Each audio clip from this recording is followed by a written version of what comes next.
Hari yang ditunggu-tunggu itu seperti dua jari ini. Itu dekat atau gimana? Wah, ini nggak berjarak ini. Nggak berjarak. Maka Allah itu melihat waktu antara Nabi Muhammad dengan kiamat itu tidak berjarak. Jadi mereka jahat nih sekarang, bunuh-bunuhin orang. Tenang aja, ya.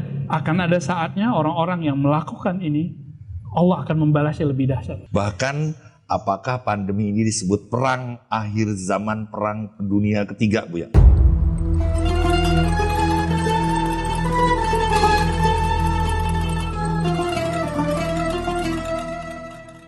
Bismillahirrahmanirrahim.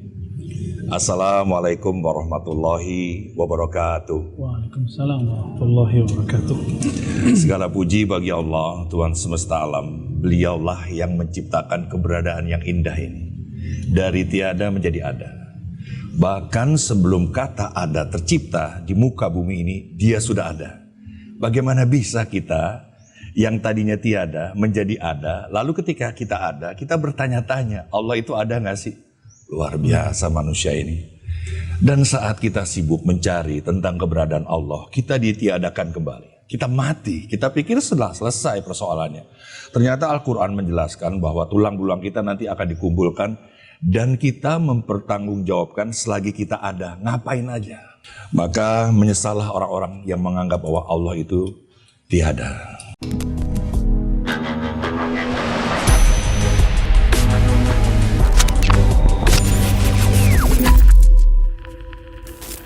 Ayo Bu ya, disyukuri dulu. Siap, bismillah. Insya Allah. Orang nih kalau dibilang disyukuri nggak ada yang menolak ya. Tapi kadang-kadang, ayo silakan dicicipi. Sedikit kesannya pelit ya. Ya. Alhamdulillah, indah-indah. Teman-teman semua, nanti kita akan mengulas tentang hari akhir. Kadang-kadang saya berbicara kepada sahabat-sahabat saya bahwa ini adalah menjelang hari kiamat. Dia bilang, ya saya yakin hari kiamat itu ada. Tapi sekali lagi teman-teman, kan semua orang yakin hari kiamat tapi tidak tahu kapan datangnya. Maka untuk itu marilah kita puja dan puji. Kita bersolawat atas kehadiran Nabi besar Nabi Muhammad SAW yang menanamkan nilai-nilai ini bahwa nanti akan ada akhir. Iman pada Allah, iman pada malaikat, iman kepada kitab, iman kepada Rasul, iman kepada hari kiamat, ya, iman kepada qada dan qadar. Oke, Buya, kita jelaskan dulu nih kepada sahabat-sahabat kita di channel Cafe Rumi Jakarta bekerja sama dengan Kandang Jurang Doang. Mudah-mudahan kalian yang senang dengan program ini bisa bertukar kabar kepada teman-teman yang lain dan mereka mau like ya, mau nge-share juga, mau subscribe juga ya. Apa itu kiamat, Buya? Kiamat. Kiamat tuh apa dulu gitu kiamat? Secara bahasa dulu ya. Ya, secara bahasa dulu. Kiamat itu apa? Bismillahirrahmanirrahim. Alhamdulillah wassalatu wassalamu ala rasulillah. Amma ba'du. Kiamat itu teman-teman dari kata qama, yaqumu, qiyamah. Lalu ada qiyamatan. Kiamat. Artinya secara harfiah berdiri. Berdiri? Artinya secara harfiah bisa dimaknai hukum Allah berdiri atau hukum Allah ditegakkan. Oh, ya. Jadi hari kiamat adalah hari di mana hukum Allah ditegakkan kembali. Masya Allah. Itu disebut kiamah. Ya. Juga disebut dalam bahasa Arab sa'ah. Sa'ah itu udah jadi bahasa kita saat. Kita nyebut sesaat. Tapi saat itu artinya kelapangan waktu. Ya, sesaat, ada waktu yang lapang di saat itu. Tapi dalam bahasa Indonesia sesaat artinya sebentar ya. Kalau teman-teman tajiran nyebutnya sekejap. Tapi sa'ah dalam bahasa Arab bisa berarti jam, bisa berarti jam dinding juga disebut sa'ah, atau angkanya, bukan waktunya. Waktu. Ya sama. Jadi ada indikasinya ke jam itu, ada ke time-nya. Namun as-sa'ah dalam Al-Quran dan dalam hadis Nabi itu bermakna waktu yang kita tunggu-tunggu dan waktunya panjang dan tidak boleh disebut seakan-akan tidak ada akhirnya. Saking lapangnya, panjangnya waktu itu sa'ah. Tapi dalam bahasa Indonesia kita sering menyebut hari akhir, hari akhirat, hari kiamat. Nah, hari akhir, akhirat sama. Akhir berarti Kalau bahasa Inggris setelah ini ya, hereafter ya. Setelah ini atau last day, misalnya hari akhir. Hari akhir maksudnya hari setelah hari ini. Ada hari lagi. Berarti hari yang kita sekarang akan berakhir dengan datangnya hari esok yang disebut hari akhirat itu. Hari akhirat itu. Ya, ini secara harfiah.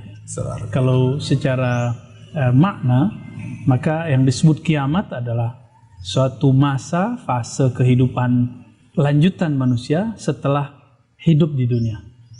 Jadi berlanjut. Ada kelanjutan hidup. Tubuh yang terpisah di alam kubur itu menyatu kembali. Atau dengan tubuh yang lain. Tubuh yang baru. Tubuh yang baru. Tubuh yang baru. Tubuh yang lama hancur, tapi Allah sisakan yang disebut zanab. Zanab itu tulang ekor. Tulang ekor. Allah ciptakan dari situ tubuh yang baru. Tubuh yang baru. Karena tubuh yang lama tidak sanggup mengarungi lamanya sa'ah. Perjalanan hidup. Bagaimana beratnya hisab, mahsyar, sirat. Apalagi kalau terjebak masuk ke neraka. Itu orang disembelih, dicincang, tapi tubuhnya nggak mati. Itu tubuh yang mana? Tubuh Superman saya nggak tahu. Itu hanya Allah yang tahu rahasianya. Buya, kita lebih detail lagi Buya ya. Ketika kita mati, kita dikubur, ruh terpisah gitu. Menuju akhirat yang tadi itu, berapa perjalanan waktu menuju sana? Karena kan ada siksa kubur gitu ya. Gimana kita? Panjang, banyak, sangat banyak. Sebelum ke sana kan masih ada fitnah akhir zaman, baru akhir zaman. Maksudnya gimana fitnah akhir zaman? Fitnah itu bukan saya memfitnah Bang Dik, bukan. Fitnah itu bahasa Arab artinya kekacauan. Oh, kekacauan akhir zaman. Huru-hara akhir zaman. Yes. Jadi itu yang disebut fitnah akhir zaman. Dan Nabi mengatakan nanti akan muncul satu masa ya, yusaddaq fihal kazib. Masa itu orang bohong dianggap benar, orang benar dianggap bohong, yukazzab fihas shadiq wa yu'tamanu fihal kha'in. Orang yang berkhianat diberi amanah. Wow. Itu jangan-jangan sudah terjadi sekarang. Sudah terjadi. Itu disebut ciri kiamat wusta. Jadi kiamat itu ciri-cirinya sebelum terjadi ada 3. Sebelum kita masuk ke alam kubur, alam mahsyar. Ini pasti panjang, sangat panjang Bang. Tapi ini sudah di ujung. Ini sudah di ujung. Ujung pertengahan. Jelasin deh, maksudnya ujung. Jadi yang pertama, tanda kiamat pertama adalah Nabi Muhammad SAW lahir. Apa kata beliau? Ana was-sa'ah kahatain. Aku dan hari kiamat, sa'ah ya, the time ya, hari yang ditunggu-tunggu itu seperti 2 jari ini. Itu dekat atau gimana? Wah, ini nggak berjarak ini. Nggak berjarak. Maka Allah itu melihat waktu antara Nabi Muhammad dengan kiamat itu tidak berjarak. Cuma kita melihatnya berjarak. Dalam surah Al-Ma'arij disebutkan, kami melihatnya qariba, narahu qariba. Tapi kamu melihatnya ba'idah, kamu melihatnya jauh. Benar nggak? Kayaknya udah corona begini kita masih santai aja. Ya? Mana ada virus sehebat ini di dunia yang bisa goncang ekonomi, goncang politik, nggak ada. Apalagi kesehatan, ya, apalagi spiritual, kerohanian, semuanya goyang dan semuanya goncang. Ya. Jadi Nabi mengatakan, munculnya aku itu adalah awal dari akhir zaman. Lalu baru muncul kemudian tanda-tanda, dan ini adalah fase terakhir dari pertengahan akhir zaman. Lalu kita sedang menyongsong awal dari fase terakhirnya.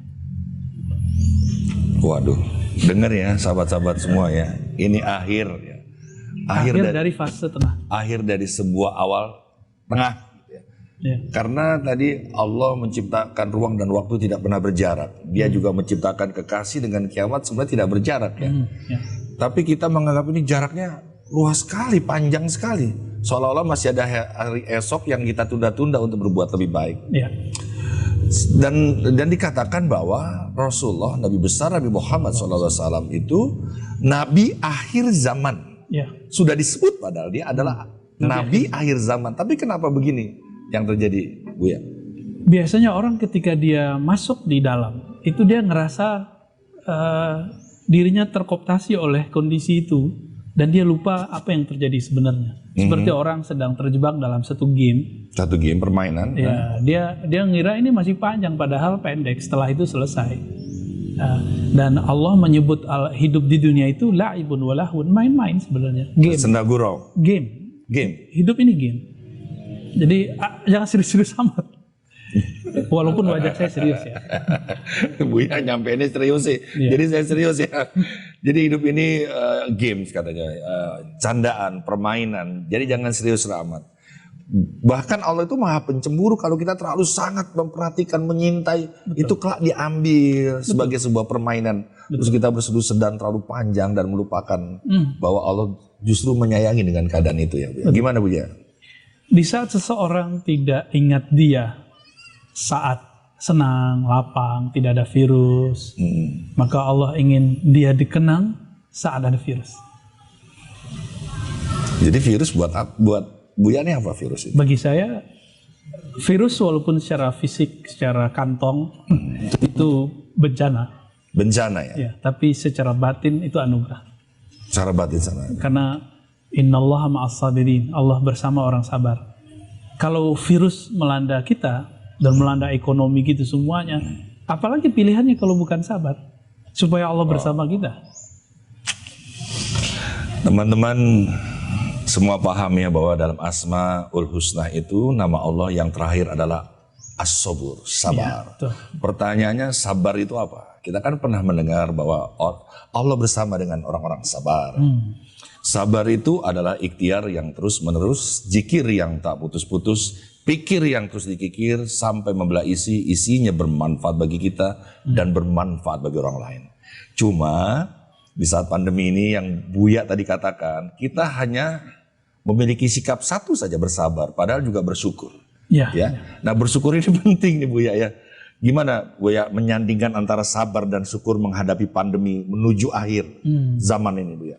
Sayapnya orang beriman itu kan satu sabar, satu syukur. Begitu dalam hadis Nabi. Oh, sabar dan syukur sayapnya. Berarti kalau orang sabar saja tidak syukur nggak mungkin. Yes. Syukur nggak sabar ya nggak sampai kepada Allah. Yes. Jika dua ini ada baru muncul satu keikhlasan dalam diri. Jika sudah ikhlas maka tidak ada beban. Orang sabar itu masih merasa terbebani. Orang sabar masih merasa terbebani. Makanya banyak orang sabar nanya sampai di mana batas sabar. Benar nggak? Betul. Padahal nggak ada batas. Nggak ada batas. Syukur memberi. Apa batas syukur? Orang masih nanya memberi 2,5%, 5%, 10%, itu batas-batas yang dipahami manusia. Tapi ikhlas itu tidak ada batasnya. Itulah makom Sayyidina Abu Bakar, Umar. Beliau akan syukur ketemu Nabi, semua hartanya untuk Nabi. Wah. Maka kita tidak akan sanggup hidup di zaman Rasulullah, karena semua harta kita mungkin kita korbankan untuk Nabi. Semua waktu kita untuk Nabi. Siapa yang sanggup? Sayyidina Ali nggak punya harta, maka dia mengatakan, tubuhku, jiwaku untuk perjuangan Nabi Sallallahu Alaihi Wasallam. Maka di akhir zaman kita harus mempersiapkan mental yang siap berkorban. Itu yang disebut jihad. Jadi jihad itu bukan urusan bunuh-membunuh. Jihad itu mematikan dulu sisi ego yang ada dalam diri. Nafsu. Baru bisa berjuang. Kalau enggak nanti adanya jihad yang jahat. Jihad tapi bunuh orang yang gak salah gitu. Pakai teriak Allahu Akbar. Ya, harapannya bisa kawin dengan 72 bidadari. Hadisnya benar, tapi pemahaman dia tidak benar. Masa cuma untuk mendapatkan 72 bidadari dia harus membunuh orang? Ya, luar biasa. Kecuali orangnya memang boleh dibunuh. Al-mujahidu man jahadan nafsahu fi ta'at Allah azza wa jalla. Siapa orang yang berjihad di jalan Allah itu? Bukan yang sekarang megang pedang, menang perang, turun ke jalan-jalan. Itu nanti. Ini kita lagi perang ideologi, pemahaman, konsep ya. Bahkan apakah pandemi ini disebut perang akhir zaman, perang dunia ketiga Bu ya? Ya itu konspirasi ya. Saya udah berkali-kali mengatakan bahwa teori konspirasi ini twin ya, dia kembar dengan hoax. Tapi ada false-nya, ada palsunya, ada aslinya. Ada yang orisinal dari situ. Apa? Apakah ada di dunia orang tidak berkonspirasi? Kan nggak ada. Bang Dik dagang itu konspirasi juga. Ada trik-triknya. Orang berpolitik itu konspirasi. Jadi dalam skala kecil Pak RT Pak RW aja di komplek kita itu berkonspirasi. Iya, Jadi iya. nggak ada di dunia orang tidak berkonspirasi. Tapi hati-hati dengan hoax, kabar-kabar burung ya. Yang Nabi katakan tadi, yusaddaqu fil kadzib. Ketika pembohong dianggap benar, yang benar dianggap tidak benar. Ini awal-awalnya muncul di situ. Maka hati-hati ketika kita mau menggiring apakah benar ini akhir zaman. Kalau akhir zaman iya, tapi kalau ini sebuah konspirasi besar, kita harus hati-hati dulu. Cuma teman-teman, yang belajar ilmu eksak dengan baik, apakah mungkin virus bergerak sendiri? Kan tidak mungkin. Pasti ada faktor X, someone, others, gitu, seseorang atau banyak orang yang kemudian ikut serta dalam intervensi dalam virus ini. Ya, ya. Bisa ilmuannya, bisa pemilik kesejahteraan si ilmuwan. Karena semenjak zaman Ibnu Sina sudah mencatat ya di zaman dinasti Samaniyah, apa kata dia? Dulu para ilmuwan mencari tuan. Di mana tuannya? Itu di istana-istana. Jadi para ilmuwan ini butuh tuan-tuan majikan untuk penelitian dia, modal penelitian dia. Dan tidak semua ilmuwan itu punya jiwa, punya hati. Dia tega untuk melakukan hal ini. Ya. Iya. Jadi pertanyaannya dibalik. Menurut Bang Dik, adakah virus berkembang sendiri? Ya enggak lah. Pasti ada intervensi seorang. Iya, Tapi apakah ilmuwan itu bergerak sendiri? Tidak. Nah ini yang jadi teka-teki. Sekarang gini deh Buya, mumpung Buya Arazi ada di depanku gitu. Aku harus pegang nih omongan Buya nih untuk teman-teman yang ada di YouTube di Rumi Cafe Jakarta ini. Apa yang sebenarnya harus kita pegang? Jangan disamarkan lagi Buya kalau emang ini konspirasi gitu Buya. Maaf ya Buya ya. Kita nggak usah sebut konspirasi, kita sebut saja fitnah akhir zaman. Fitnah akhir zaman, lebih ini ya, lebih Karena punya Nabi marwah ya. mengatakan di akhir zaman itu ya taqarrubuz zaman yang kita bahas sebelumnya. Waktu jadi pendek, benar nggak? Iya betul. Waktu terasa pendek. Dari dulu berjalan 24 jam, tapi sekarang lebih terasa Rasanya pendek. cepat. Kok tiba-tiba udah setahun lebih kita bersama corona? Benar nggak? Iya terus? Dulu baru 1 orang kena di Depok. Iya. Itu kayaknya tegang se-Indonesia. Tegang se-Indonesia. Tapi sekarang tiap hari kita dengar bahkan mungkin 4 kali Lebih, Bu, pengurus ya? masjid sehari. Ya kalau lewat sini mah 6 kali ada Bu ya. Masya Allah. 6 kali ambulan bolak-balik. Berarti setiap hari kita dengar dan biasa aja kan? Iya. Jadi orang itu ketika sudah biasa, Hmm. udah ya begitu aja. Jadi dia nggak ngerasa ini spesial lagi. Jadi apa yang harus kita lakukan? Karena ini fitnah akhir zaman. Iya. Jangan terlibat, jangan larut di situ. Ini gini. Berarti kita harus tarik diri keluar. Kita lihat ujungnya kemana sih? Kalau hadis ya, pembukaan hadis saya tadi kan tentang ketika zaman ini orang yang bohong dianggap benar, benar dianggap bohong. Apa ujungnya? Ujungnya nanti kedatangan sang maha pemalsu, sang pembohong. Nah, tapi sebelum datang ke sana akan muncul fitnah-fitnah akhir zaman yang disebut fitnatud dajjal. Kita nggak akan bahas dajjal dulu, tapi ini yang disebut fitnatud dajjal. Beritanya lebih besar dari kejadiannya, bisa jadi ya. Dan kalau sekarang emang beritanya besar, kejadiannya juga besar. Kita nggak boleh menafikan juga. Maka yang harus kita pegang adalah fasalu ahla dzikri in kuntum la ta'lamun. Jika kamu tidak tahu, maka tanya kepada ahluz dzikr. Allah menyebut ahli ilmu di situ zikir. Ahli ilmu itu disebut dengan zikir. Berarti ilmu itu tidak boleh hanya intelektual murni, dia harus ada spiritual. Maka yang dimaksud ahlu dzikir di sini adalah orang-orang yang a'rafun nas billah. Orang-orang yang paling mengenal dengan skenario, pemegang skenario alam semesta. Ketika Nabi Adam terusir dari, dalam tanda kutip, dari surga, apakah Nabi Adam marah? Lalu ketika Sayyidina Musa berontak ke Nabi Adam, hadis Bukhari, apa kata Nabi Musa? Hai Adam, engkaulah kakek kami. Oh, kamu kakek kami itu yang membuat kami terusir. Apa jawaban Nabi Musa? Oh, ini ya Musa yang cerdas, bisa berbicara dengan Allah, tapi dia nggak mengerti takdir Allah. Tidak mengerti skenario Allah. Jadi kita emang harus mengerti bahwa ini ada skenario besar. Jadi saya tidak sepakat membicarakan konspirasi alam manusia. Kenapa? Ketika mereka makar konspirasi, wallahu khairul makirin. Allah lebih bagus sebagai sutradara, Allah lebih bagus merencanakan. Jadi mereka jahat nih sekarang, bunuh-bunuhin orang. Tenang aja, ya. Akan ada saatnya orang-orang yang melakukan ini, Allah akan membalasnya lebih dahsyat. Wallahu khairul makirin. Jadi siapa yang berlaku zolim, dia sendiri nanti akan terkena akibat dari kezoliman itu sendiri. Mereka lupa dengan kalau kita berbuat buruk kepada orang, kita dapat balas. Yes. Dalam Islam itu disebut sawab dan iqab. Baik dapat baik, buruk dapat buruk.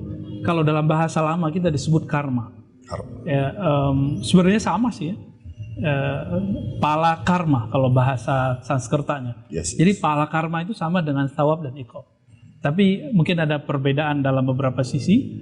Intinya sama. Mayya'mal khairan yarah. Yang melihat, yang berbuat kebaikan, kontan, cash, dia akan langsung melihat hasilnya. Yang melakukan keburukan, syarran yarah, dia langsung melihat. Jadi teman-teman gak usah khawatir. Gak usah khawatir. Gak usah khawatir. Cash mereka nanti akan dapat hasilnya. Allah lebih baik makarnya daripada mereka. Luar biasa Buya. Sahabat semua, usia saya sekali lagi saya perlu mengingatkan 53 tahun. Setua itu saya beriman kepada sesuatu yang saya tidak pernah lihat. Tapi saya yakini dia ya Basir yang maha melihat. Gimana bisa ada virus yang baru berumur 1,5 tahun lebih. Yang tidak terlihat, tiba-tiba saya rasa takutnya melebihi dari 53 tahun yang saya yakini bahwa dia adalah pencipta yang tidak terlihat sekalipun gitu. Jadi terhadap apa yang terjadi ini, saya suka dengan kata beliau, ini adalah fitnah akhir zaman. Jadi sekali lagi saya dengan penjelasan beliau sedikit tenang ya, karena kita ini hamba, ini juga virus ciptaan Allah. Lalu kita nanti akan kuat-kuatan dalam keyakinan jalannya masing-masing. Ya. Tapi kan kiamat ini sudah ada tanda-tandanya Bu ya. Ya. Banyak kebodohan di mana-mana. Ya. Lalu orang bodoh ini merasa dirinya lebih pintar, lebih parah lagi. Ya. Yang tiba-tiba bukan dokter memberi informasi tentang kesehatan. Ya. Banyak pemimpin yang tadi Buya katakan merasa adil padahal tidak menyentuh masyarakat yang ada di bawah. Betul. Islam konsepnya ya adil. Syahadu an la ilaha illallah, syahadu anna Muhammad Rasulullah. Ablu minallah wal minanas. Jelas kalau kau tidak bisa berlaku adil, kau bukanlah orang yang Islam. Danau terbesar di Israel, apa Taberes, sungai terbesar Tiberias ya, sungai Tiberias itu jelas ya. Anda lihat kan 2 gambar yang ada di YouTube itu, satu, tolong nanti dimasukin ya gambar ini ya, biar kita lebih bisa ikro. Yang awal dibuat itu kan penuh airnya ya, sekarang cuma genangan gitu loh, dan itu adanya di Israel. Di mana Israel adalah bangsa yang yakin bahwa nanti dia akan dikejar-kejar dan akan bersembunyi di bawah pohon Furqat. Ada sebuah batu yang menceritakan dia bersembunyi di situ, dan dia yakin akan firman-firman kita, hadis-hadis Rasulullah, dan dia mengingkari dengan adanya tanda-tanda akhir zaman tadi Buya. Gimana Buya? Sudah dekat ini Buya? Sangat-sangat dekat. Tadi sebutan Danau Tiberias mengering, itu kan sebuah sinyal. Nabi tidak mungkin berbahasa bahasa global warming. Siapa yang paham sahabat? Wah nanti ada global warming kan nggak mungkin. Maka Nabi menggunakan istilah-istilah yang praktis. Dengan menunjukkan indikator langsung. Nanti akhir zaman itu terjadi kekacauan, salah satunya adalah kerusakan di muka bumi dengan mengeringnya Danau Tiberias. Itu menunjukkan apa? Kalau karakter buruk manusia, jadi kita kan punya karakter baik dan buruk. Karakter buruk manusia adalah yang disebut oleh malaikat dulu ketika berdialog dengan Allah. Ya, Rusak. Yufsid, merusak bumi. Fasad. Jadi ketika tambah banyak kerusakan, ini tambah dekat. Tapi nggak usah khawatir Bang. Ya. Maksudnya gimana nggak? Nggak usah khawatir. Kalau sama Buya nih, saya nggak khawatir. Nanti Buya pulang, saya mikir-mikir lagi. Jadi semakin fitnah itu tambah besar, anugerah yang spiritual itu juga tambah besar. Tapi dia tersisip, dia disempilkan. Tersirat. Ya. Karena ayatnya jelas sekali, inna ma'al usri yusra. Bersama usri. Ini kan masa susah. Benar nggak? Susah nggak? Coba tanya semua teman-teman Bang Dik. Susah nggak woi? Susah nggak woi? Nggak ada yang berani bilang susah. Takutnya disangkain nggak bersyukur. Padahal susah ya. Takut sama Bang Dik ya. Itu betul-betul emang susah. Jadi kita melihat hari ini banyak sekali pemandangan biasa melihat itu. Tapi ingat ada yusra. Dan lafaznya pakai ma'a. Ma'a itu berarti bersamaan dengan. Maka kalau orang dia teliti saja di saat-saat seperti ini, dia akan menemukan sesuatu yang nggak biasa. Contohnya, ini sederhana aja ya. Dulu orang bekerja pulang pagi, berangkat pagi pulang sore, lupa ya? Udah lupa kan? Oh iya, lupa. Iya ya. Berangkat pagi macet, sore juga macet, lupa ya? Sekarang udah enggak ya? Udah biasa, tapi masih ada. Apa kita perpanjang ini pandemi? Terus memori kita terlalu pendek untuk mengingat kesusahan, ya Allah, kesenangan. ya Karim, astagfirullahaladzim. Mau seperti itu lagi. Sekarang ya semuanya cukup dengan Buya bener juga. Ya, Masya Allah. Ini enggak, Buya sebentar. Gak sadar ya teman-teman ya. Sadar nggak bahwa kita udah nggak berangkat pagi lagi, pulang malam sampai lembur-lembur. Nikmat nggak? Banget. Saya nih kalau ngaji Buya, ya, harusnya menempuh 2,5 jam, 45 menit. Nikmat. Dan pulangnya juga sama. Ketiduran. Lebih cepat lagi Buya. Lanjut Buya. Sekarang kita bisa kerja dari rumah. Kerja dari rumah. Kemudian kita bisa jamaah dengan pasangan kita. Yes. Nih kebangetan kalau teman-teman ya dari Cafe Rumi Jakarta yang nonton acara ini, adanya pandemi ini tidak menyebabkan kalian 5 waktu berjamaah di rumah. Itu waktu yang terbuang percuma. Ya. Lanjut Bu ya. Apalagi itu baru sisi badan ya, sisi kenyamanan hidup. Tapi bagi orang-orang yang mempunyai kecenderungan spiritual, dia akan bisa melihat siapa majelis mana, guru-guru mana yang masih sadar, masih wake up, masih bertahan dengan majelis-majelis kerohaniannya di saat orang panik hari ini. Maka dia akan bisa melihat siapa aja. Jangan jauh-jauh dari majelis itu. Buya mohon izin. Gus Miftah mohon izin. 2 bulan pandemi berlangsung, Anda tahu nggak siapa yang mau WA saya minta tolong? Itu adalah komunitas para ustadz. Seharusnya saya pikir dia kekasih Allah, dia yang paling diselamatkan dari rangkaian acara pandemi. Belum tentu ya Ustaz. Ustadz itu kan cuma guru. Nggak, jadi saya pikir gimana dengan saya? Ini komunitas para pencinta Allah aja. Jadi gimana? Belum tentunya. Ada ustadz yang seperti pelita matahari. Dia kalau muncul maka yang lain tumbuh tanpa merusak si pelita itu. Dan tidak ada yang berebut mendapatkan cahaya itu. Semuanya akan mendapatkannya. Ada yang seperti bulan, ya, tidak benar. Ada yang kayak lilin, ada yang kayak matahari dan kayak bulan. Kalau bulan itu sejuk, kalau matahari itu dia menghidupkan, tapi pasti panas keras. Panas banget. Sangat keras. Membakar jadi, lah. Ya. Guru-guru yang membakar jiwa, yang melatih jiwa, itu guru-guru sang pelita. Tapi ada guru yang adem. Dia ibarat rembulan. Mampu menerangi kegelapan. Kalau baginda Nabi SAW, beliau asyams, beliau seperti pelita, beliau juga seperti al-badar, seperti purnama. Jadi ada kerasnya, ada lembutnya. Tapi lembutnya lebih besar daripada kerasnya. Jadi, tidak semua guru-guru itu, ya saya kan juga seorang guru dan saya sangat paham kondisi kita dan kawan-kawan. Tapi ada juga Buya guru yang seperti bulan. Dia mampu menerangi cahaya di kegelapan malam hari, tapi dia sombong. Padahal dia hanya mendapatkan pantulan dari matahari. Kalau ada orang ngomong nggak mau dengar, ya udah merasa lebih hebat. Kalau bertanya pun dia ngukur, nyanggah. Ustadz gue nggak ngomong gitu. Itu yang model gimana lagi tuh ya? Ya, ada ustadz yang dia sudah jadi guru, tapi dia baru melatih intelektualnya, baca kitab, orasi, tapi dia belum membenahi sisi kerohaniannya, jiwanya, nafsiyahnya.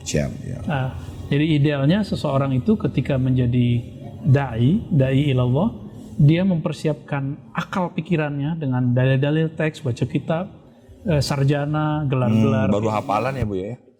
Ya, analisa. Lalu dia mempersiapkan latihan rohaninya.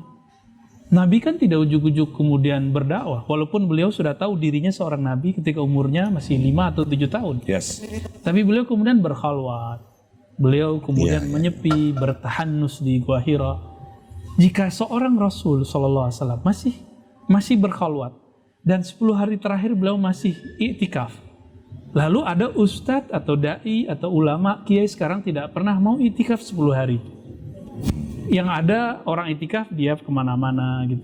Kalau tidak iktikaf Ramadan, iktikaf di luar Ramadan. Ya, dia berkhalwat di luar lagi Ramadan. banyak undangan. Itu lahun walaibun, itu mainan aja. Lagi banyak amplop Buya, gimana Buya? Amplop habis, tapi kalau latihan rohani dia nggak habis. Masya Allah. Nah, lanjut ceritanya gimana? Teman-teman, ilmu adalah cahaya ya, dan cahaya adalah nur. Tidak semua ilmu akan menjadi cahaya atau nur yang menerangi kehidupan kamu, dan kamu mampu mengantarkan ilmu itu kepada keluarga, kepada sahabat menuju keilahian. Karena nur itu tersimpan bukan dalam pikiran tapi dalam intisari hati bernama qalbu. Nah, kalau qalbu sudah tumbuh pohon cinta atas nama Allah, 99 akarnya menghujam di seluruh sel-sel kita, maka dia harus kau sirami dengan kebaikan dan kebajikan, dan tumbuhnya akan melebihi raga kita sendiri. Pada akhirnya kita mampu menyintai orang lain dan bukan hanya diri kita. Nah, masalahnya kalau masih ada orang yang di akhir zaman ini masih mikirin family, bukan ummati. Ini lewat. Sebaik-baiknya umat tentu yang bermanfaat. Tadi saya tertarik dengan kolbu ya. Kolbu ya. Itu berkaitan dengan akhir zaman. Gimana Bu ya? Kalau di hadis itu kan la taqumus sa'ah hatta la yuqalu fil ardi Allah. Hadis Imam Muslim. Tidak terjadi kiamat, tidak tegak hari kiamat, tidak berdiri kiamat kalau harfiah ya. Kalau terjemahan bebasnya tidak terjadi hari kiamat sampai tidak ada orang yang membaca Allah. Di mana orang membaca itu bukan dengan lisannya saja, tapi dari kolbunya. Jadi selama masih ada orang membaca ini di dalam kolbunya, kita bisa mengundur kiamat Bang Dik. Jadi tenang Bang Dik. Mari kita mengundur kiamat. Yuk ikutin. Bukan mengunduh lah ya, mundur. Kita semuanya ikutin dulu ya. Ya Allah, ya Allah, ya Allah, ya Allah.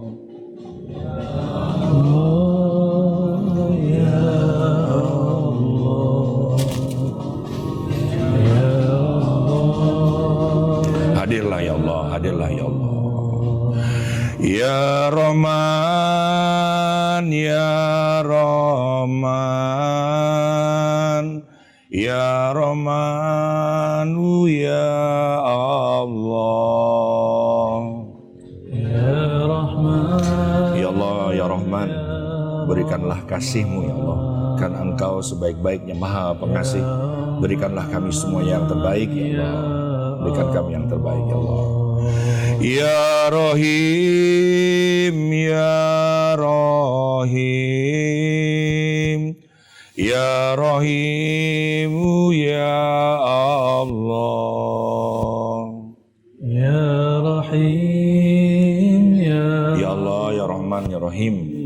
Berikanlah para malaikat-malaikat-Mu ya Allah yang terbaik ya Allah, yang membimbing kami ya Allah menuju jalan keilahian ya Allah. Ya Malik, ya Malik, ya Malik, ya Allah. Ya Malik, ya Malik, ya Malik, hadirkanlah baginda Nabi besar Nabi Muhammad SAW. Mudah-mudahan bisa menerangi dari kegelapan ini ya Allah. Ya Kudus, ya Kudus, ya Kudus, ya Allah. Ya Qudus. Ya Allah yang Maha Suci, bersihkanlah kotoran kami ya Allah, kesilapan kami, ketidaksengajaan kami, kebodohan kami, kelalaian kami ya Allah. Ya salam, ya salam, ya salamu ya Allah. Ya salam, Ya salam, ya salam, sejahterakanlah kehidupan kami ya Allah. Berilah kami keselamatan ya Allah. Buya tadi mengatakan, sahabat, saudara-saudara semua, keluarga besar dari Rumi Cafe Jakarta, kalau kita ingin memperlambat kiamat, banyak-banyaklah kita berzikir, menyebut nama Allah, paling tidak menuju kiamat, kita benar-benar mempersiapkan diri kita. Buya ada 2 kiamat nih. Kiamat kubro dan kiamat sugro. Ya. Jelaskan ini Buya. Ya. Dalam literatur ulama terdahulu, kiamat sugro itu ditandai dengan kematian. Kubro. Ya, dan kita melihat itu hampir tiap hari. Dan ini sudah dekat. Hampir Sugro, sorry Maya. Ini kiamat Sugro, sugro. ya. Sogir dari kata sogiro, Ya, kecil. kecil. Kiamat kecil kita sudah pandang, kita dengar, tiap hari kita mendengarkan pengumuman innalillahi Wa inna ya. lillahi. Seharusnya pengurusnya jangan terlalu kencang lah, bikin jantung kita mau copot ya. Atau gini Buya, kita imbangi dengan telah lahir bayi perempuan dengan berat 4 kilo dari ibu Juminten, dari putra Hasan Sodikin Yang berbahagia. Silakan membacakan Al-Fatihah, mudah-mudahan menjadi anak yang soleh. Harusnya begitu Buya ya. Tapi kita lebih senang mengumumkan kemalangan daripada kebahagiaan. Waduh. Ini karakter manusia.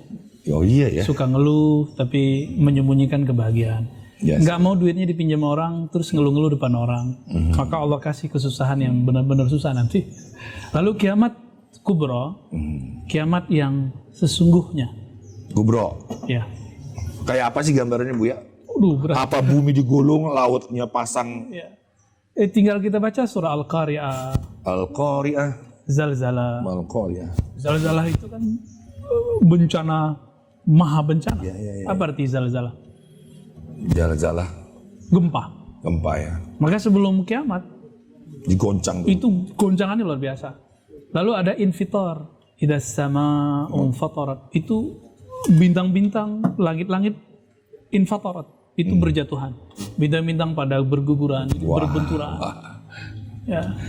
Jadi kiamat ini terjadi ada beberapa kejadian besar ya. Pertama kehancuran alam, lalu Allah menciptakan bumi yang baru. Jadi ada bumi yang disebut ard baida, bumi putih. Itu ibarat bumi luas sekali. Nanti kemudian orang bangkit. Ada bangkit. Maka nanti ada kebangkitan pertama dengan kita berkumpul, mahsyar pertama di bumi. Masih di bumi. Nanti ada setelah itu berkumpul yang kedua kalinya. Itu ketika kita mau dihisab, mau ditimbang. Itu setelah kita naik nanti dari tangga langit yang ada di Al-Quds. Ya, jadi ada fase-fase banyak. Nanti bertahap kita ada cerita bagian sana. Ya, jadi kalau kubro ini apakah bumi sedang diriset sebenarnya? Ya, bumi diriset Allah dan menjadi luas, sangat luas. Makhluk dari awal ciptaan sampai akhir itu muat semua. Buya. Kepala saya tuh banyak pertanyaan Buya, tapi juga teman-teman nanti bertanya ya. Kan hijau nih Buya, nih hijau. Hijau lah kandang jurang doang ini. Doa. Tahu nggak Buya, kira-kira ketika saya melihat hijau ini apa yang saya pikirkan Buya? Apa? Saya mengingat apa? Surga. Kubahnya Nabawi. Oh Masya Allah. Ini teman-teman, saya ini penyeni rupa ya. Jelas bagi saya warna adalah konsep, gagasan, ide, di mana tidak sembarang saya letakkan warna itu. Harus ada tanggung jawab terhadap kekaryaan, karena Allah Al-Khaliq ya bari ya besoir. Ya, Masya Allah. Saya bingung ya ketika lihat Nabawi yang indah begitu, ada sesuatu yang apa ya Buya ya? Kok zaman dulu banget, terus tidak disentuh apa-apa dan warnanya begitu punya marwah sendiri. Apakah itu Rasulullah merindukan bumi yang kembali permai, atau memang ada ramalan yang mengatakan nanti tanah suci yang gersang itu akan menjadi hutan belukar. Gimana Buya penjelasannya Buya? Saya baru ketemu orang yang seniman bisa ngomong begini. Ya, saya senewan bukan seniman. Gimana Buya? Bisa menginterpretasikan sesuatu yang tidak bisa ditangkap kecuali oleh seorang filsuf atau seorang kontemplatif. Salah sufi. Buya ya? Ya mungkin ya ini yang disebut seniman yang asli kali ya. Semoga. Yang lain seniman palsu. Jadi ketika membaca sesuatu maka membaca yang dikatakan dalam Al-Quran. Qul inzuru ma za fis samawati. Maka lihatlah apa yang terdapat dalam sesuatu baik di langit di bumi. Warna. Betul, Nabi sudah memprediksi di akhir zaman bahwa Mekah, Madinah selain Gunung Uhud itu semua nanti akan menjadi hijau. Dan itu hadis sahih. Waduh, saya jadi merinding juga. Udah turun salju lagi Buya. Turun salju lagi. Kan dulu sebuah ramalan aja ya. Sekarang turun hujan malah banjir lagi Buya. Betul. Lanjut Buya. Dan itu seperti negeri kita sekarang sangat hijau, banyak hujan. Mungkin nanti kebalikannya. Nanti semua yang hijau, yang permai, yang indah itu ada di sana. Wah. Tapi nanti. Wah. Kalau di dalam Al-Quran itu ada waliman khafa maqama rabbih jannatan. Bagi orang yang takut kepada Allah, dia dapat 2 surga. Pertama, di akhir zaman itu surga dunia yang akan bersama dengan imam akhir zaman itu nanti. Tapi kita akan bahas detailnya di tema khusus tentang Al-Imam Al-Mahdi. Tapi sebelum sampai ke masa itu, kita akan mengalami masa-masa seperti Nabi dulu berjuang. Nabi di waktu di Mekah, beliau pernah diboikot oleh kafir Quraisy dan tidak makan, minum selayaknya manusia selama 3 tahun. Maka sebelum munculnya perjuangan hebat itu nanti, munculnya tanda pertama dari kiamat besar, tanda kiamat besar itu munculnya Dajjal. Sebelum itu nanti kita akan mengalami paceklik besar. Dan saya bukan ahli ekonomi dan bukan ahli politik, tapi kajian saya tentang sosial keagamaan, pemikiran Islam, hadis, teologi, tentu beririsan dengan itu. Teman-teman, ketika melihat kondisi sekarang, semua negara sedang berjuang untuk membeli vaksin. membeli vaksin, betul. Kemudian semua negara sedang berjuang untuk menyelamatkan bangsanya masing-masing. Yes. Jadi mereka memikirkan negaranya masing-masing. Tapi negara kita saja tidak sanggup sekarang untuk meneruskan biaya-biaya penanggulangan virus ini. Coba dihitung sampai tahun kapan negara seperti kita dan negara-negara lain di luar kita sanggup untuk menahan bencana ini. Biayanya, kematian orangnya, biaya kesehatannya. Saya nggak habis pikir kalau kita hitung aja devisa negara kita hari ini, kira-kira tahun berapa berakhir ini. Berakhir itu bukan berarti berakhir pandemi, tapi berakhir pertahanan negara kita sebagai negara berdaulat, begitu juga negara tetangga, negara bahkan Amerika yang hebat, China yang katanya lagi naik daun, Jerman yang katanya teknologinya tinggi, hatta Israel mau sampai tahun kapan? Saya nggak yakin 7 mungkin 10 tahun semuanya bangkrut. Teman-teman, kalau saya terlihat sedih itu bukan karena saya sedih, tapi karena saya melihat anak kita, ya, keturunan cucu Adam ini apa kabarnya ya? Kalau kita sih udah nikmatin 53 tahun ini. Iya. Ya coba Bang apakah kau Bang Dik, saya kan belum. 35 tahun. Iya. Tinggal dibalik aja ya. Iya. Teman-teman, ini saatnya kalian bertanya ya. Buat teman-teman juga yang menyaksikan acara podcast ini juga boleh bertanya, boleh memberikan saran, kritik ya. Tapi jangan berdebat kalau bisa. Dan teman-teman, bicara tentang sesuatu yang tumbuh tidak perlu kau tanam di pekarangan rumah ya. Kalau Anda tidak punya rumah, bahkan rumah kontrakan, tanamlah pohon cinta di hatimu. Itu jauh lebih penting ya. Jangan sampai kamu hatinya gersang gitu. bawaannya ribut sama orang mulu, sengketa aja, gara-gara lupa menanam pohon cinta di hati. Ya, Masya Allah. Baik, buat teman-teman, ini podcastnya agak unik ya teman-teman ya. Biasanya podcast tuh dalam kotak aja, ruangan kotak dan ber-AC. Kalau kita ini podcastnya ya di dalam kotak juga ini. Ini udah disemprot semuanya ya dengan jikir. Tapi di sana ada sahabat-sahabat kita yang kita undang untuk kita saling sayang menyayangi. Di saat hati kita gersang ini, kita berikan kekuatan. Monggo, ada yang ingin bertanya? Ya, silakan. Boleh maju kamu, pakai maskernya. Maju, Bang.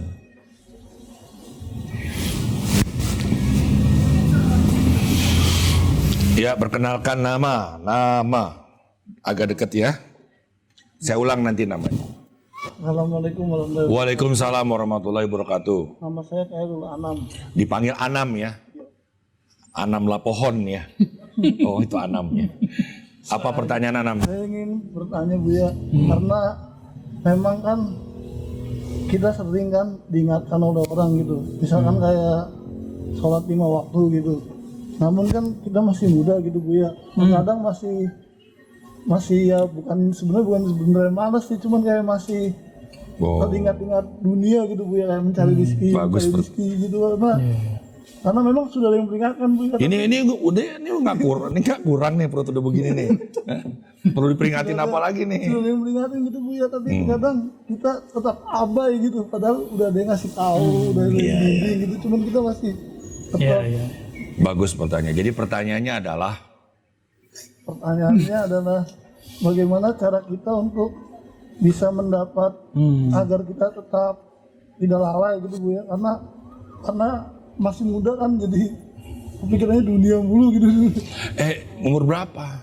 25. Udah nikah atau belum? Belum. Masih jomblo? Sudah nasibmu nak. Iya belum. Balik. Buya, bagus banget pertanyaannya Buya. Iya. Saya suka pertanyaannya karena mewakili dirinya. Ya, mewakili juga orang-orang seusia dirinya. Yang jomblo. Yang jomblo, jangan jomblo. Wahai orang-orang jomblo, jangan jomblo. Karena dengan jomblo kau menyaingi keberadaan Allah yang sendiri.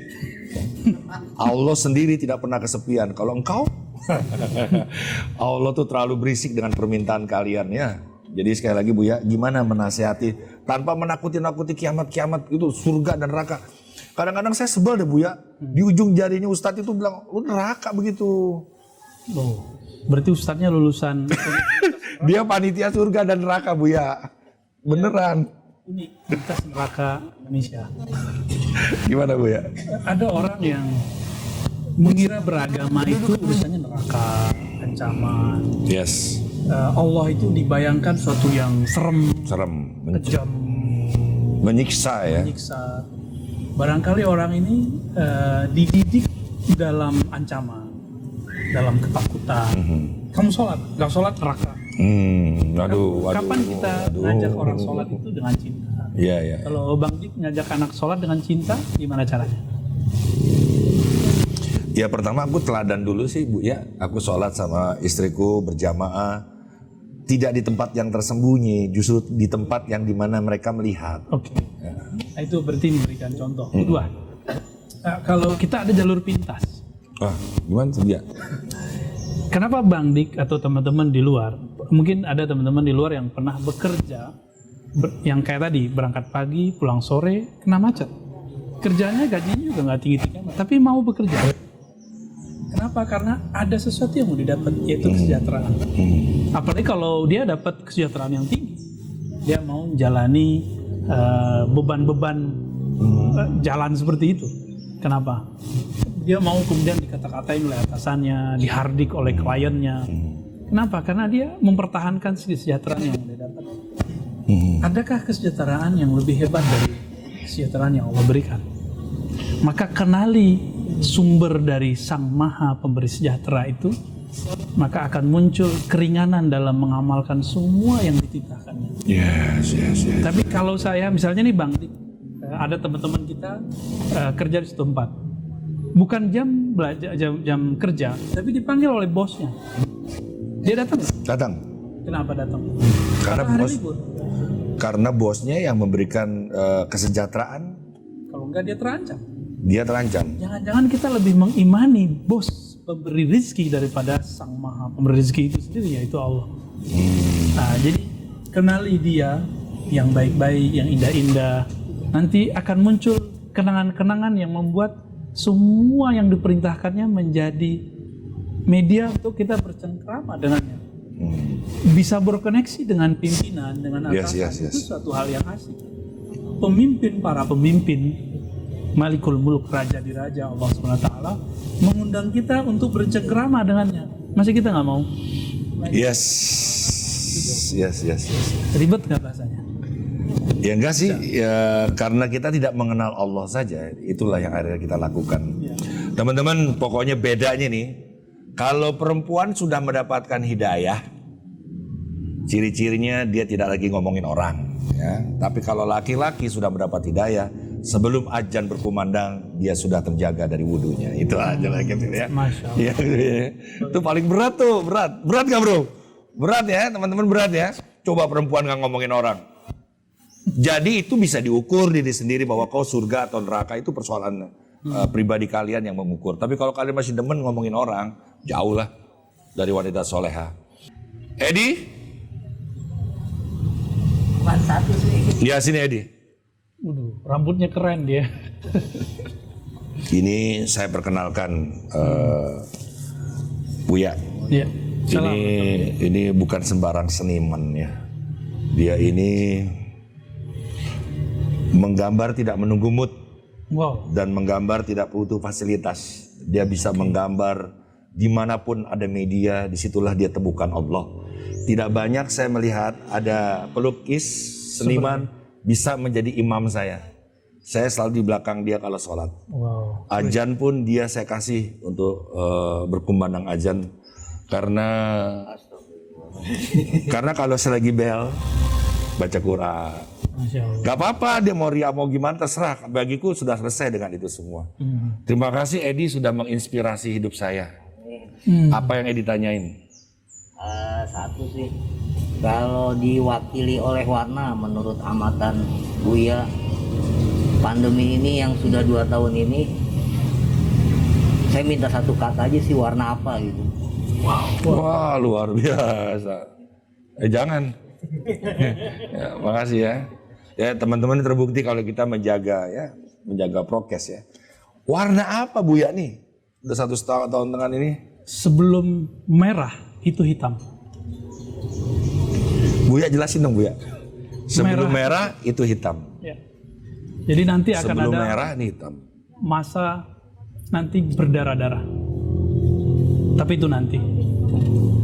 Yang disebut oleh Nabi SAW kasratul haraj. Jadi akhir zaman itu ditandai dengan banyaknya haraj. Lalu sahabat bertanya, apa itu al-haraj?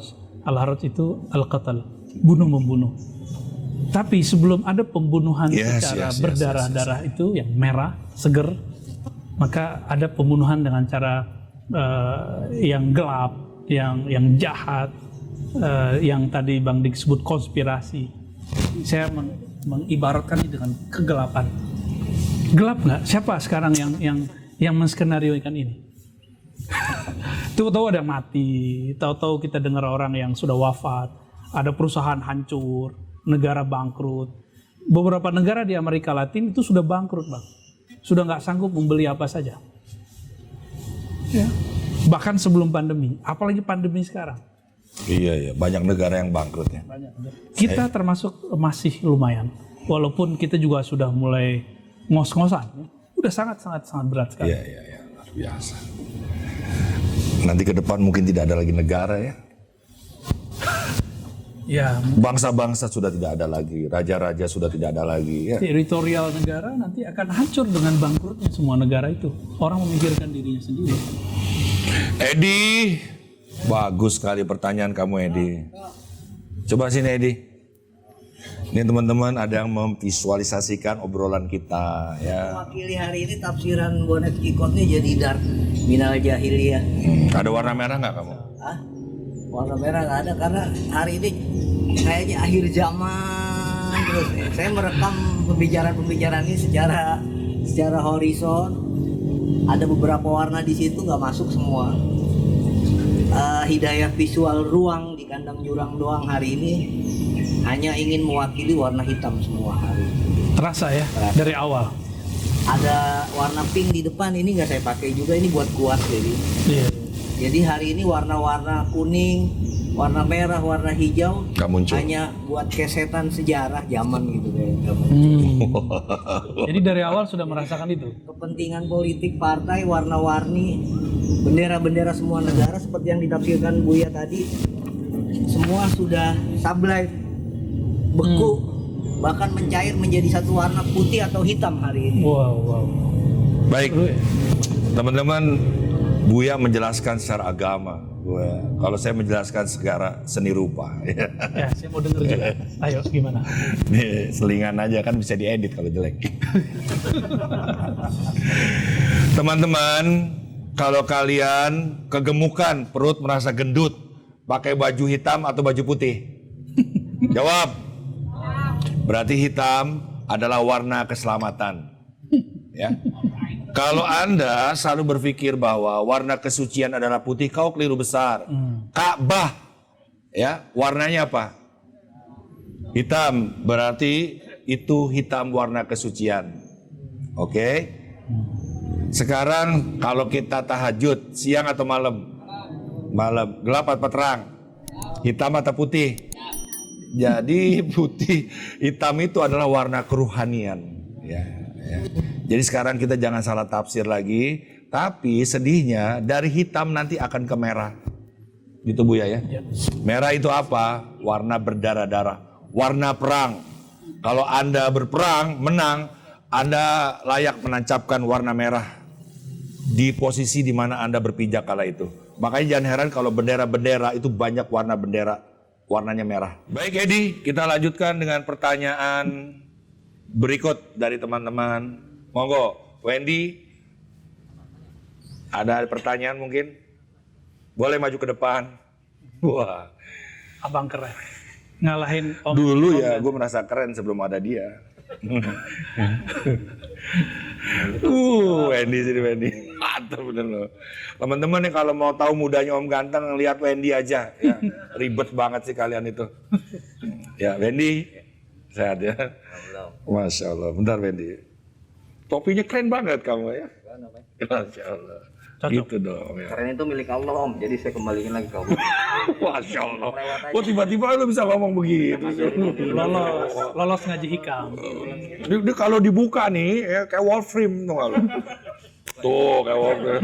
Pakai lagi. Kan udah insaf Wolfram yang nggak makan darah lagi. Pertanyaan nih Wendy. Oke. Bismillah. Abu ya, Iya. di kondisi seperti ini tadi saya simak ada kalimat-kalimat yang kita ubah dari konspirasi menjadi fitnah. Iya. Akhir zaman. Iya. Saya sepakat. Kondisinya adalah memang saya juga pelajari di behind the scene ini adalah saya lebih yakin bahwa ini bukan dari Allah, tapi dari sekelompok orang yang diizinkan Allah lah. Iya. Ya, mau disebut apalah itu. Tapi yang jelas gini Bu ya. Dalam kondisi ini mostly masyarakat umumnya termasuk saya orang awam lah ya, bukan dari guru-guru ustadz atau mursyid, gemes gitu loh. Karena banyak orang menganggap ini adalah ya dari Allah, ya dari Allah, dari Allah. Artinya mereka pasrah. Bagi saya berserah oke, tapi kalau pasrah dengan keadaan itu ya pasrah sama keadaan.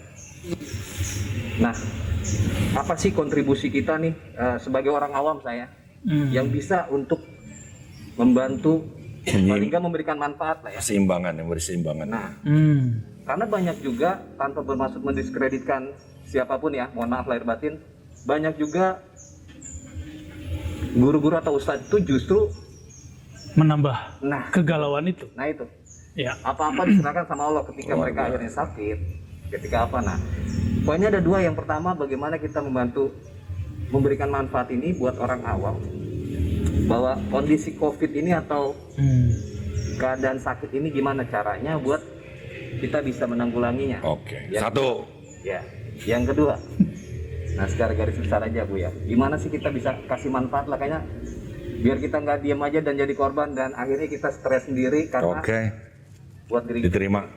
1 dan 2 sama ya. Tadi kamu bilang begini gimana tangannya?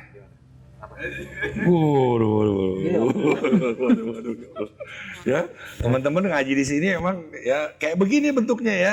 Dan dia harus juga menemukan Tuhan yang sama. Gimana tadi Ustadz? Oke. Jadi kalau mau ke kandang jurang doa ke sana. Ya Allah. Tapi kalau ada turun. Udah dikat ya. Jangan. Mahal itu. Wah, di podcast lain tuh nggak ada begitu. Ngaji orang harus pakai pakaian koko, nggak perlu ya. Yang penting kita menutup aurat. Ya, kita bersih dari hadis yang kotor-kotor. Lebih penting lagi kita menutup kewalian kita. Ya.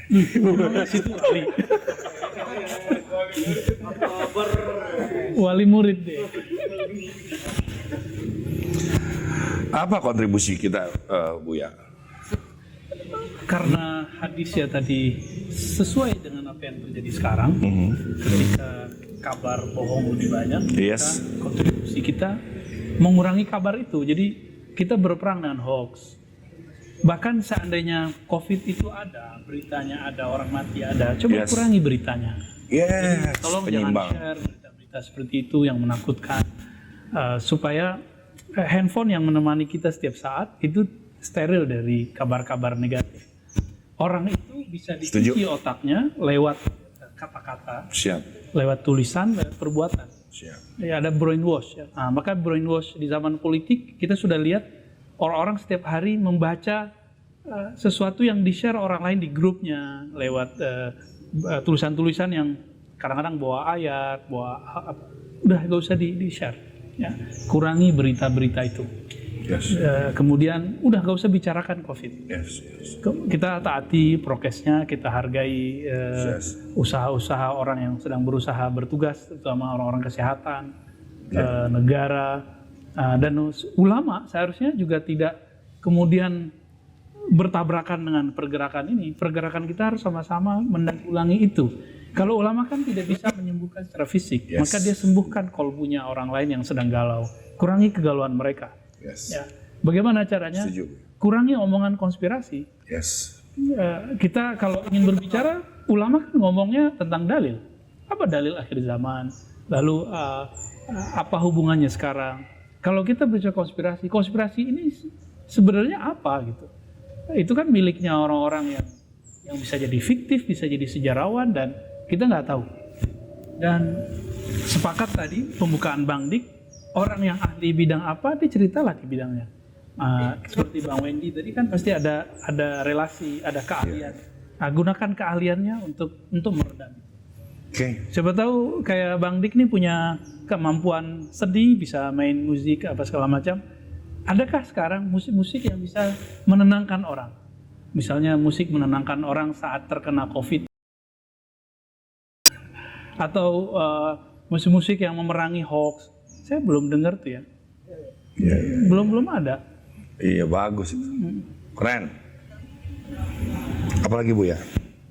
Dan yang paling penting, kuatkan diri kita sendiri. Jadi sebelum kita memberi manfaat kepada orang, maka mendekatlah kepada Allah yang an-nafi', yang maha memberi manfaat. Iya, bagus Bu ya. Teman-teman paham tadi ya, bahwa COVID, Corona ini, pandemi ini, semua di bumi ini merasakan itu. Tapi kita lupa bahwa kita punya kearifannya. Allah itu adil lah. Kita selalu pakai COVID, pakai virus-virus, pakai vaksin-vaksin yang dijual di perdagangan internasional. Padahal kita punya kedai Rumi, kopi jahe. Ya, kenapa kita nggak minum jahe? Gitu kan ini? Buya diminum itu jahe merek kandang jurang doang, Buya, boleh diangkat? Boleh. Ya, kenapa kita nggak buka itu jahe merah ya? Ya kalau yang di Jepang mungkin sakura merah gitu ya. Ya, atau nggak boleh sih ngomongin rokok ya, ada merahnya juga itu ya. Saya ngomong gini biar podcast ini ada iklannya ya. Jadi bisa masuk iklan di sini, bisa meneruskan apa yang menjadi perjuangan kita ya. Kita juga punya urusan anak yatim dan lain-lain. Baik, nggak ada pertanyaan lagi teman-teman semuanya. Sebelum ada mutiara dari Buya Arazi tentang apa yang harus kita lakukan paling bijak mendekati akhir zaman ini. Kalau teman-teman punya pertanyaan, nanti aja ditulis ya. Mudah-mudahan di episode berikutnya akan kita jawab. Kita khusus menjawab pertanyaan-pertanyaan yang ditanya, yang tidak kita kasih tema gitu. Judulnya menjawab pertanyaan podcast Cafe Rumi Jakarta gitu ya. Oke, Buya, penutup Buya. Ya, Nabi mengatakan di hadis, ini pesan Nabi 14 abad lalu. 14 abad yang lalu Tentang sekarang. Badiru bil amali fitanan. Segeralah kamu beramal sebelum terjadi fitnah, kekacauan. Tapi ini banyak salah paham. Dikira beramal di situ banyak sholat. Bukan, nggak bisa menghadapi pandemi dengan banyak sholat. Sholat itu bagian yang terintim kita dengan Allah. Bukan itu maksudnya. Al-amal ini jamak dari amal. Suka kata-kata itu tuh, bagian terintim. Amal itu jamaknya, pluralnya adalah amal. Badiru bil amal. Segeralah melakukan amal-amal. Amalnya fisik, olahraga. Amalnya pikiran, berpikir, merenung. Amalnya kolbu, mengingat, menyebut nama-namanya yang indah-indah. Makanya seniman itu paling dekat dengan sufi. Kenapa? Karena mereka mengeksplorasi isi kolbunya lebih banyak daripada yang lain. Jadi gampang kliknya. Tapi ada satu yang dilupakan. Apa itu, Bu? Nabi ditanya, apa amal paling tinggi? Apa jawaban beliau? Al-imanu billah. Beriman kepada Allah. Iman itu ada di kolbu, bersambung dengan ruh. Maka ada amal ruh. Yang Nabi ketika ditanya, apa itu ihsan? Apa yang disebut kebahagiaan, kebaikan tertinggi? Jawaban beliau, ketika ruhmu merasa bertemu dengan sang pemilik ruh.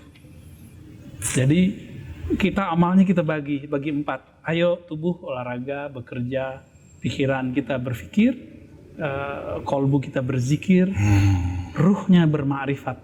Maka carilah ilmu ma'rifat, mengenal Allah sebelum betul-betul ilmu ini dihancurkan oleh fitnatul dajjal itu. Wassalamualaikum Muhammad. Teman-teman, luar biasa ya. Ketika Rasulullah berjumpa dengan malaikat Jibril pun yang ditanya tentang iman ya. Apa itu iman sebenarnya? Iman itu mengiyakan secara hati, mengucapkan secara lisan, dan melakukan secara perbuatan. Jadi jangan cuma ngomong doang, tapi juga ada perbuatannya. Saya tidak akan menutup dan menjelaskan mutiara tadi, karena beliau tadi menyebut seniman lebih dekat dengan kesufian. Saya ingin membahas itu aja. Sufi itu adalah orang yang mampu melihat realitas kenyataan hidup atas nama cinta. Dia dibenci, dia semakin menyintai. Dia dirugikan, dia tetap bersenang-senang. Ya, dia dipuja-puja, dia balas lagi dengan doa, karena puji itu hanya milik Allah. Wahai para seniman-seniman, termasuk artis-artis yang sekarang sedang berjaya menghibur atau yang sudah tidak ada panggung lagi, mari kita sekarang dekatkan diri kita kepada Allah melalui iman kita ini, agar senantiasa kita terkenal di bumi dan terkenal di langit. Amin. Mohon maaf lahir batin, saling memaafkan dan saling mendoakan. Wabillahi taufiq walhidayah. Assalamualaikum warahmatullahi wabarakatuh. Assalamualaikum warahmatullahi wabarakatuh.